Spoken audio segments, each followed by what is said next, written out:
Enfin, une mesure qui va contribuer à assainir le secteur des médias burkinabés se réjouissent les promoteurs de la presse en ligne.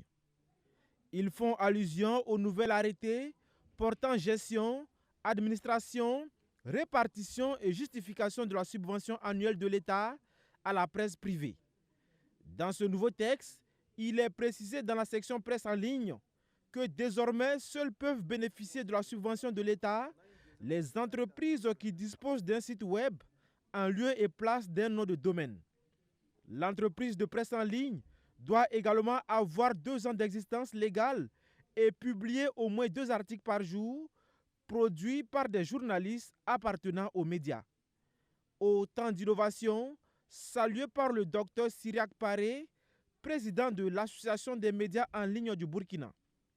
Pour lui, ces nouvelles mesures vont contraindre les médias non structurés à se mettre en règle.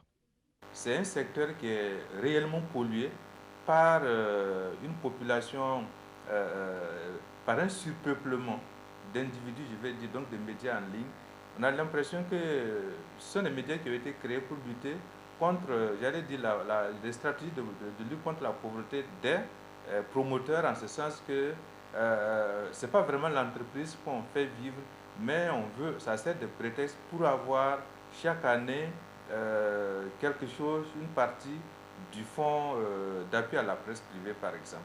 Avec le nouvel arrêté, il y a des conditions qui sont plus draconiennes, mais dont le bénéfice sera d'assainir le milieu.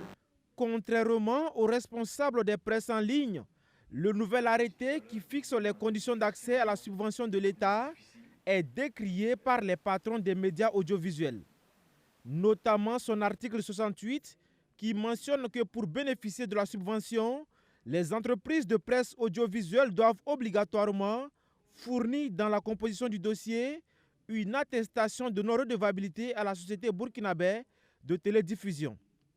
Une condition difficile à respecter selon ce directeur de chaîne de télévision, surtout dans ce contexte difficile où l'univers des affaires bat de l'aile. Il va être assez difficile, assez compliqué, pour ne pas dire impossible pour nombre de médias audiovisuels de pouvoir bénéficier de la subvention ou du bonus de la subvention si la condition est qu'on devrait pouvoir régler toutes nos dettes vis-à-vis de la SDT. Surtout quand on sait qu'il y a eu des dettes antérieures avant qu'on ne prenne la nouvelle disposition pour payer les 3 millions. Voilà, il y a eu des dettes antérieures. Voilà, si on doit prendre ces différents éléments en compte, ce ne serait pas évident. Par ailleurs, les patrons de médias audiovisuels pensent que ce durcissement des conditions d'éligibilité devrait aussi s'accompagner d'une augmentation de la cagnotte des subventions octroyées à la presse privée. Au regard des critères, des documents qu'il faut fournir, on devrait l'avoir à la hausse. Si je dois dépenser, je ne sais pas, 6 millions pour être à jour vis-à-vis des impôts, vis-à-vis de la CNSS, pour prendre 4 millions, vous voyez que c'est compliqué. Je préfère ne pas y aller.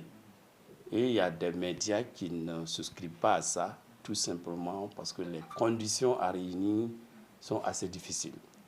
Face à cette nouvelle situation, où être à jour vis-à-vis des obligations fiscales et de la SBT deviennent des conditions obligatoires d'accès à la subvention de l'État, certains patrons de la presse privée font des propositions pour la satisfaction de toutes les parties.